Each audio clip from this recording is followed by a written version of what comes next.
Welcome সবাইকে brain square YouTube চ্যানেলে। তো আজকে আমরা যে এর আগের যে ভিডিওটা আপলোড করা হয়েছে, তোমরা যদি কেউ না দেখে থাকো তাহলে দেখে নেবে যে জেআরবিটির জন্য জেআরবিটি গ্রুপ সির জন্য যে ইন্ডিয়ান পলিটি থেকে ইম্পর্টেন্ট টপিকগুলো পড়তে হবে সেই ভিডিওটা আপলোড করা আছে।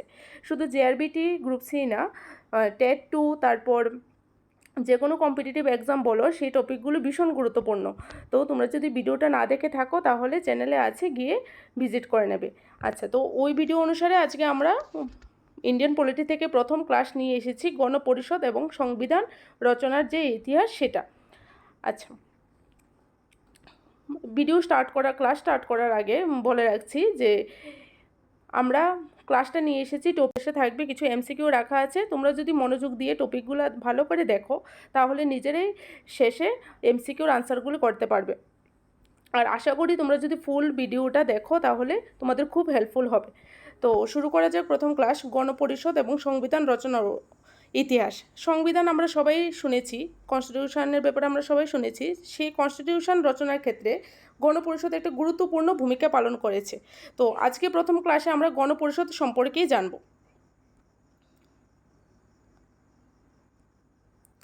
আচ্ছা, গণপরিষদের ধারণার যে প্রথম দিয়েছিলেন ওনার নাম হচ্ছে কি এম.এন. রায়। গণপরিষদ ধারণা প্রথম কে দেন? এম.এন. রায় বা মানবেন্দ্র নাথ রায়। এই জায়গাটা ইম্পর্টেন্ট আছে। গণপরিষদের প্রথম ধারণা কে দেন? এম.এন. রায় বা মানবেন্দ্র নাথ রায়। আচ্ছা, গণপরিষদ গঠনের যে পরিকল্পনা, সেই গণপরিষদ গঠনের পরিকল্পনা গৃহীত হয়েছিল, ব্যবস্থাটা গৃহীত করেছিল কে? ক্যাবিনেট মিশনের পরিকল্পনা অনুসারে। সেটা কবে হয়েছিল? 1946 খ্রিস্টাব্দে। আচ্ছা, গণপরিষদ হচ্ছে একটা বিভিন্ন প্রদেশ থেকে নির্বাচিত সদস্যদের নিয়ে গঠিত একটা সংস্থা, যার ওপর দায়িত্ব ছিল সংবিধান রচনা করার। আচ্ছা, তো প্রথম নির্বাচন গণপরিষদের কখন হয়েছিল? জুলাই 1946 খ্রিস্টাব্দে। আর প্রথম অধিবেশন হয়েছে কবে? 9 ডিসেম্বর 1946। এই ডেটটা ভীষণ ইম্পর্ট্যান্ট, যে প্রথম অধিবেশন গণপরিষদের কখন হয়েছিল? 9 ডিসেম্বর 1946-এ। স্থান কোথায় ছিল? কনস্টিটিউশন হল, দিল্লি। আচ্ছা, আর গণপরিষদের যে অস্থায়ী সভাপতি ছিল তিনি ছিল ডক্টর সচিদানন্দ সিনহা। তিনি ছিল প্রবীণ এবং বয়োজ্যেষ্ঠ সভাপতি বলতে পারো। কে ছিল? ডক্টর সচিদানন্দ সিনহা। আর স্থায়ী সভাপতি, এই দুইটাও ভীষণ ইম্পর্ট্যান্ট। এই দুইটা তোমরা ভালো করে মনে রাখবে। এই দুইটা থেকে প্রায় সময় এক্সামে কোশ্চেন আসে যে গণপরিষদের স্থায়ী সভাপতি কে ছিল। যদি স্থায়ী সভাপতি আসে তাহলে আমরা আনসার করব কি? ডক্টর রাজেন্দ্র প্রসাদ। ওনাকে নির্বাচন করা হয়েছে কবে? 11 ডিসেম্বর 1946 খ্রিস্টাব্দে। আর আমরা পরে জানব যে গণপরিষদের যিনি স্থায়ী সভাপতি ছিল ডক্টর রাজেন্দ্র প্রসাদ, তিনি পরবর্তী সময়ে ভারতের প্রথম রাষ্ট্রপতি হয়েছিলেন। আচ্ছা, গণপরিষদের মোট সদস্য সংখ্যা কতজন ছিল? 389 জন। সেটা ভারত স্বাধীন হওয়ার আগে, ভারত স্বাধীন হওয়ার পরে সেই সদস্য সংখ্যা কমে গিয়েছিল। আচ্ছা, তারপর হচ্ছে যে উদ্দেশ্য সংক্রান্ত প্রস্তাব বা অবজেক্টিভ রেজলিউশন। সেই অবজেক্টিভ রেজলিউশন থেকে গত বছর 2022-এ টেট 2-তেও একটা কোশ্চেন এসেছিল যে উদ্দেশ্য সংক্রান্ত প্রস্তাব, গণপরিষদের উদ্দেশ্য সংক্রান্ত প্রস্তাবটা কে করেছিল? তো আনসার হবে পণ্ডিত জওহরলাল নেহেরু। তো এই পার্টটা, এই কোশ্চেনটা ভীষণ ইম্পর্টেন্ট, যে উদ্দেশ্য সংক্রান্ত প্রস্তাব বা অবজেক্টিভ রেজলিউশন কে করেছিল? পণ্ডিত জওহরলাল নেহরু। তিনি প্রস্তাবের তারিখ কবে প্রস্তাবটা করেছিল? 13 ডিসেম্বর 1946। আর যেটা গৃহীত হয়েছে কবে? 22 জানুয়ারি 1947-এ। আচ্ছা, তারপর আমরা জানবো যে খসড়া কমিটি বা ড্রাফটিং কমিটি কবে গঠিত হয়েছিল? 24 আগস্ট 1947 খ্রিস্টাব্দে। আর ড্রাফটিং কমিটির মোট সদস্য সংখ্যা যদি আসে, কতজন সদস্য সংখ্যা ছিল? 7 জন সদস্য সংখ্যা ছিল। এই 7 জনের মধ্যে ছিল doctor B R. Ambedkar, Alladi Krishnaswami Ayyar, N Gopalaswami Ayyangar, K M. Munshi, Mohammad Saadullah, B L. Mittal, যিনি কি ডিপি খৈতানের মৃত্যুর পর এসেছিলেন। তারপর হচ্ছে টি.টি. কৃষ্ণমাচারী। আর এই 7 জনের মধ্যে ডক্টর বি.আর. আম্বেদকর ছিল কে? ড্রাফটিং কমিটির চেয়ারম্যান ছিল। ঠিক আছে, ওনাকে সংবিধানের জনকও বলা হয়। আচ্ছা, এবার যদি আমাদের কোশ্চেন আসে যে খসড়া কমিটির চেয়ারম্যান কে ছিল, আমরা আনসার করব কি? Doctor B R. আম্বেদকর। আর সদস্য সংখ্যা কত যদি আসে তাহলে হবে কি? 7 জন। তারপর খসড়া কমিটির পর আমরা জানবো যে সংবিধান রচনা করতে কত দিন সময় লেগেছিল। রচনা শুরু হয়েছিল কবে? আমরা প্রথমেই জেনেছি 9ই ডিসেম্বর 1946 প্রথম সভা হয়েছিল গণপরিষদ। তো ওই দিন থেকে সমাপ্তি হয়েছিল কবে? ছাব্বিশে নভেম্বর 1949 খ্রিস্টাব্দে। এটা ভীষণ ইম্পর্টেন্ট। এই দুইটা জিনিস আবার ইম্পর্টেন্ট, শুরু কবে এবং শেষ কবে। তো মোট সময় লেগেছিল কবে? 2 বছর 11 মাস 18 দিন সময় লেগেছিল।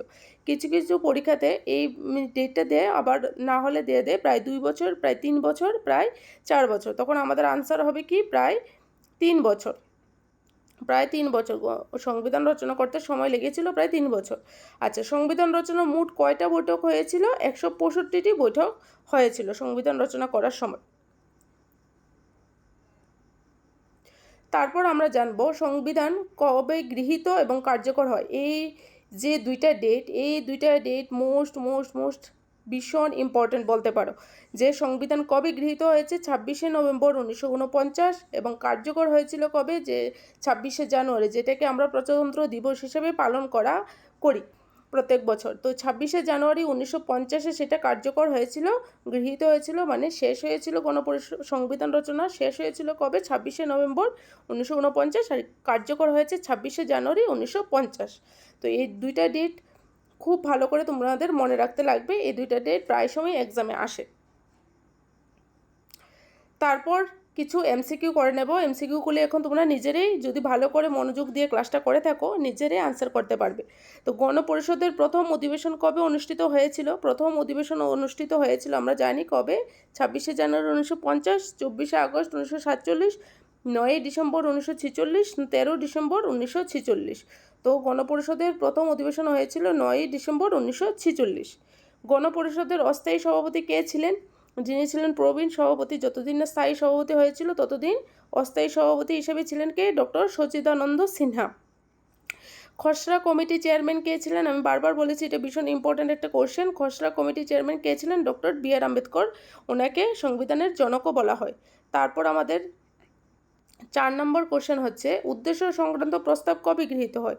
উদ্দেশ্য সংক্রান্ত প্রস্তাব গৃহীত হয়েছে কবে? 22শে জানুয়ারি 1946 খ্রিস্টাব্দে। একটা হয়েছে প্রস্তাব কবে করেছিল, আবার কবে গৃহীত হয়েছিল। গৃহীত হয়েছিল 22শে জানুয়ারি 1947 খ্রিস্টাব্দে।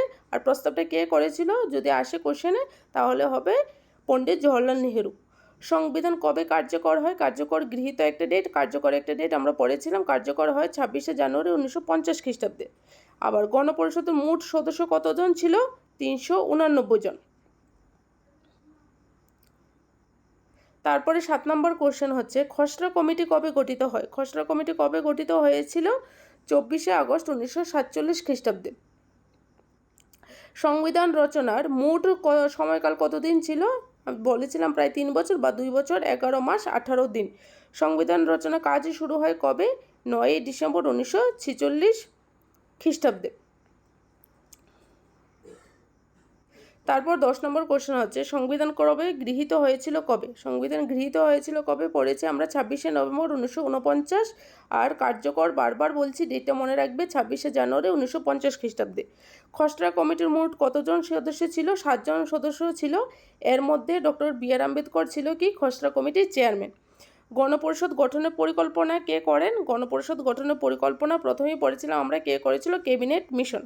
আর যদি আসে গণপরিষদের ধারণা প্রথম কে দেন, তাহলে কি হবে? এম.এন. রায়। আচ্ছা, আজকের ক্লাসটা এতটুকুই ছিল। যদি তোমাদের ক্লাসটা ভালো লাগে থাকে তাহলে অবশ্যই লাইক, শেয়ার অ্যান্ড সাবস্ক্রাইব করবে। আর পাশে থাকা বেল আইকনটা ক্লিক করে রাখবে যেন পরের বার ভিডিও আপলোড করলে তোমাদের কাছে নোটিফিকেশান যায়। অ্যান্ড সবাইকে অসংখ্য ধন্যবাদ।